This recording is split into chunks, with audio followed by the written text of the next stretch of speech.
जवानी के जरता दोनों दाम हमर बढ़ता भैया ले आई पाए मिले के मन बड़ा करता जवानी के जरता दोनों दाम हमर बढ़ता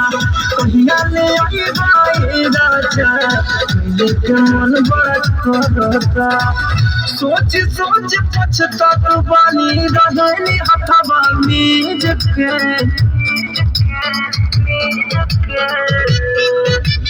पानी रगड़ता बानी पानी रगड़ता बानी राजा हो पानी रगड़ता बानी राजा हो अपना चीज पे